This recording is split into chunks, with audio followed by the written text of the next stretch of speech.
नमस्कार दोस्तों, कलयुग के चमत्कार संतों की वाणी में आप सबका स्वागत है। दोस्तों, आज आ गई है दिन बुधवार 17 जुलाई को देवशयनी एकादशी, जो कि कल शाम 16 जुलाई को 8:33 से एकादशी तिथि शुरू हो चुकी है और सूर्योदय तिथि होने के कारण आज 17 जुलाई को इसका व्रत रखा जा रहा है। वृंदावन के सभी मंदिरों में, राजस्थान के सभी मंदिरों में और भी सारे धामों में जो एकादशी तिथि है उसका व्रत देवशयनी एकादशी का आज 17 जुलाई को ही मान्य है। एकादशी तिथि की समाप्ति आज शाम 9:02 पर होगी। आज हमने भी व्रत रख लिया है, अपने मंदिर में पूजा कर ली है और उस पूजा को हम आपके साथ साथ कथा सुनाते हुए शेयर करेंगे। सबसे पहले हमने अपने मंदिर में गंगा जल का छींटा दिया, क्योंकि आप जानते ही हैं कि मंदिर को पवित्र करने के लिए गंगा जल का छींटा देना आवश्यक होता है, नहीं तो आप साधारण घर के जल से ही छींटा देकर इसे पवित्र कर सकते हैं। उसके बाद हमने थाली में स्वास्तिक का चिन्ह बनाकर उसके ऊपर सफेद तिल, क्योंकि एकादशी तिथि है हमें चावल का उपयोग नहीं करना है, हमने जोत के लिए आसन बनाकर उस पर फिर जोत में भी हमने सफेद तिल डाल दिए और फिर जोत को प्रज्वलित किया। उसके बाद हमने सभी जो भी मेरे घर में सब लोग थे उन सब पर फूल माला अर्पित की और भगवान श्री हरि नारायण का नाम लेते हुए, भगवान गणपति जी का नाम लेते हुए मैंने अपने इस व्रत का संकल्प किया। कुछ लोग तो एकादशी से यानी कि इस देवशयनी एकादशी से ही लेकर कार्तिक मास की एकादशी का चातुर्मास का नियम लेते हैं और कुछ लोग पूर्णमासी से यानी कि गुरु पूर्णिमा से कार्तिक पूर्णिमा तक इस व्रत का नियम लेते हैं। आपको जैसे भी संभव लगे आप ये शुरू कर सकते हैं। मैंने तो आज से ही ये व्रत का नियम जो भी मुझे ठीक लगा, मैंने चातुर्मास के व्रत का नियमों का संकल्प लिया है। आज मैं जी आपके सामने आप देख रहे हैं देवशयनी एकादशी का संकल्प ले रही हूँ। आप भी अपने नाम, अपना गोत्र, अपने पिता या पति का नाम, अपने स्थान का नाम लेकर, दिन का नाम लेकर और एकादशी का नाम लेकर आप भी अपना व्रत का संकल्प लीजिए। उसके बाद आपके घर में, मंदिर में जो भी भगवान के स्वरूप हो, चाहे वो लक्ष्मी नारायण जी का हो या गौरी शंकर भगवान का हो या फिर गुरुदेव भगवान का, या श्री लड्डू गोपाल जी का, या श्री श्याम बाबा जी का, माता दुर्गा का, और भी आपके घर में जो भी आपके कुल देवी कुल देवता की चित्रपट है उन पर तिलक लगाए, चंदन का, सिंदूर का, और फिर उसके बाद उन्हें फूल माला अर्पित करें, धूप दीप नैवेद्य अर्पित करें और उसके बाद हम यहाँ पर आए देवशयनी एकादशी के पावन अवसर पर इस व्रत की कथा सुनेंगे। मैं भी व्रत की कथा कर रही हूँ, आप भी साथ साथ सुनते जाइए। आषाढ़ मास के शुक्ल पक्ष की इस पद्मा एकादशी को अधिकांश व्यक्ति देवशयनी अथवा देवसोनी एकादशी कहते हैं। इस दिन से भगवान विष्णु 4 मास के लिए क्षीर सागर में शयन करते हैं।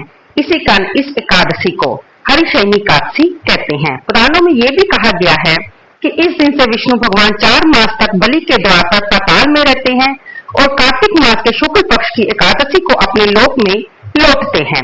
इन 4 महीनों में भगवान विष्णु के क्षीर सागर में शयन अथवा पाताल में निवास करने के कारण विवाह आदि शुभ कार्य नहीं होते। यद्यपि लगभग सभी एकादशियों को भगवान विष्णु की पूजा आराधना की जाती है, परंतु आज की रात्रि से तो भगवान का शयन प्रारंभ होगा, यानी कि प्रभु योग निद्रा में सोने चले जाते हैं।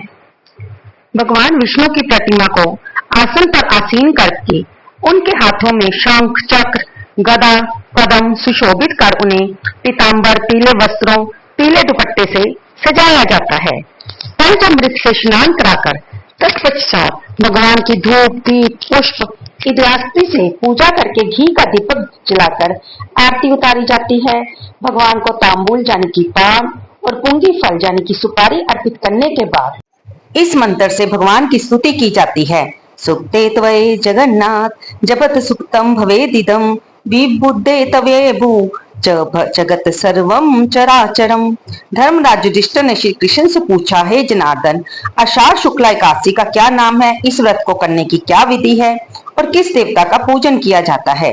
श्री कृष्ण कहने लगे, हे युधिष्ठिर, एक समय नारद जी ने ब्रह्मा जी से यही प्रश्न किया था। तब ब्रह्मा जी ने उत्तर दिया कि हे नारद, तुमने कलयुगी जीवों के उद्धार के लिए अति उत्तम प्रश्न किया है। एकादशी व्रत सभी व्रतों में श्रेष्ठ है। इस व्रत से समस्त पाप नष्ट हो जाते हैं और जो व्यक्ति इस व्रत को नहीं करते वे नरकगामी होते हैं। सभी एकादशियों में व्रत श्रेष्ठ हैं और उनके करने से भगवान विष्णु प्रसन्न होते हैं, परंतु उनमें आषाढ़ मास के शुक्ल पक्ष की एकादशी अति पुण्यदायक है। पद्मा एकादशी। पद्मा नामक इस एकादशी से संबंधित पुराणों में वर्णित एक कथा आती है जिसे मैं तुम सुनाता हूँ। ध्यान पूर्वक इस कथा को सुनो। सतयुग में मानधाता नाम का एक सूर्यवंशी राजा था जो सत्यवादी और महान प्रतापी था।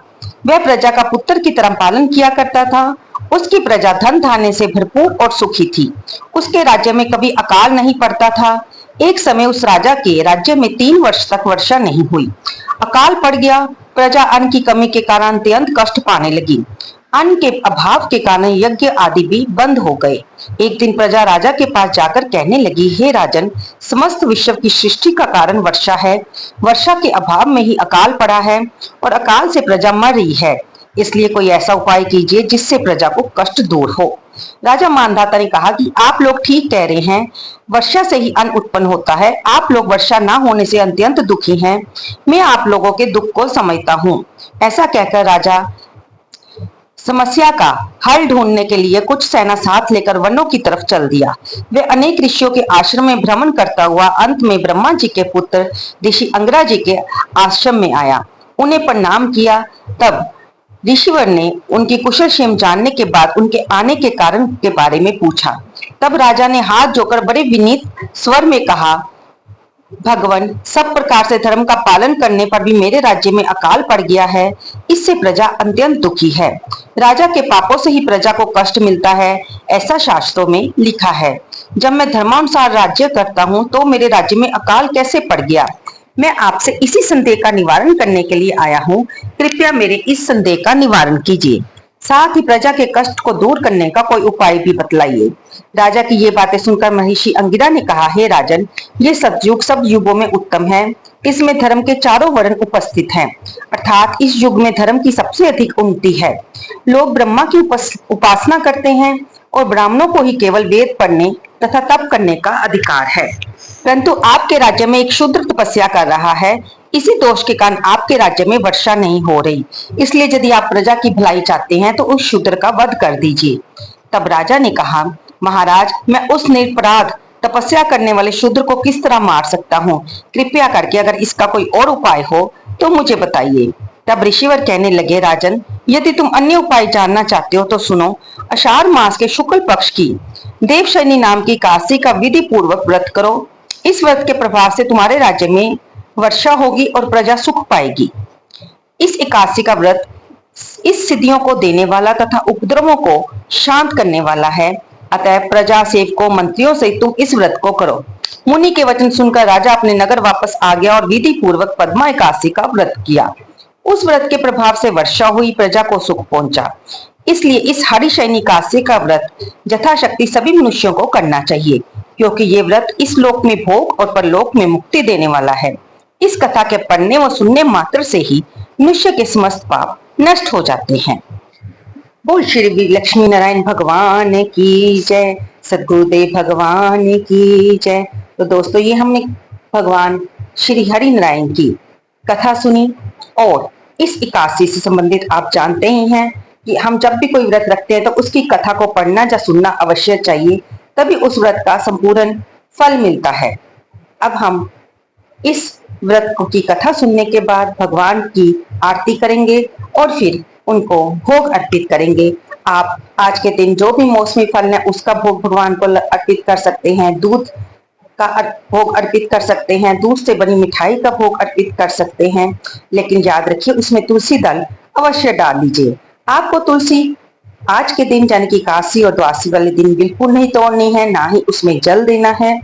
आपको तुलसी माता की पूजा अवश्य करनी है, लेकिन तुलसी दल पहले ही तोड़ कर रख लें ताकि आप उसको भगवान के भोग में डालकर भगवान को भोग अर्पित कर सके।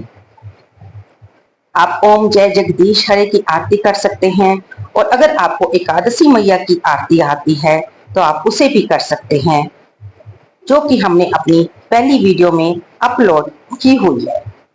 उसके बाद दोस्तों, शाम को भी आप इसी तरह प्रभु की नाम संकीर्तन कीजिए, प्रभु की कथा पढ़िए और आरती करने के बाद भगवान की सामने बैठकर अपनी क्षमा प्रार्थना अवश्य करें, ताकि इस व्रत को जाने अनजाने में रखते हुए आपसे कोई भूल हो गई है तो प्रभु उसे क्षमा करें और आपके मनोरथ को पूरा करें।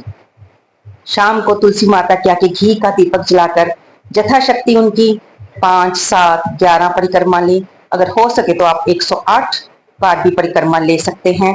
परिक्रमा करते हुए आप ओम नमो भगवते वासुदेवाय, जय श्री कृष्णम शरणम मम, या फिर हरे कृष्ण कृष्णा कृष्णा हरे हरे, हरे राम राम राम हरे हरे, इस मंत्र का जाप कर सकते हैं। या फिर कृष्णाय वासुदेवाय हरे परमात्मने प्रणत क्लेश नाशाय श्री गोविंदाय नमो नमः, इस मंत्र का भी आप जाप कर सकते हैं। या फिर आप सावन का मास शुरू होने जा रहा है, ओम नमः शिवाय का जाप भी कर सकते हैं। आप तो जानते ही हैं, सावन का मास हो और प्रभु महादेव का नाम ना हो, बम बम भोले हर हर महादेव के कावड़ ले जाते हुए जब कावड़िए बोलते हैं तो हर तरफ इसी जय घोष भगवान महादेव के नारे सुनाई देते हैं। तो हम भी पीछे क्यों रहे, हमें भी अगर कोशिश हो तो आप इस महामंत्र की भी एक माला रोज सावन मास में जप सकते हैं। भगवान श्री शिव, भगवान श्री कृष्ण ये तो जगत गुरु हैं, और जगत गुरु में आपको नाम लेने के लिए अगर आपने गुरु धारण नहीं किया है तो भी आप इनका नाम, ये महामंत्र जप सकते हैं। और फिर आज देवशयनी एकादशी के पवित्र मौके पर आप जितना ज्यादा महामंत्र का जाप करेंगे उतना ही ज्यादा आपको पुण्यदायी फल प्राप्त होगा। कोशिश करें आपके मुंह से किसी के लिए अपशब्द ना निकले, किसी के साथ आपकी लड़ाई ना हो, क्लह क्लेश से बचें, घर में भी शांति बनाए रखें, जीव हिंसा से बचें। हो सके तो गौशाला में गौओं के चारे पानी की व्यवस्था करें, पक्षियों को दाना खिलाइए, आपने जो देव वृक्ष है उनको भी जल दीजिए और चींटियों के लिए भी दाने का प्रबंध कीजिए। ये छोटे छोटे कार्य हमारे ग्रहों को शांत करते हैं, हमारे घर में सुख शांति समृद्धि बनी रहती है। उम्मीद करती हूँ आपको ये वीडियो पसंद आई होगी, और कृपया इसे लाइक करें, शेयर करें, कमेंट बॉक्स में जय श्री हरि, जय श्री विष्णु, हर हर महादेव, जय माता दी लिखना बिल्कुल ना भूलें। धन्यवाद दोस्तों।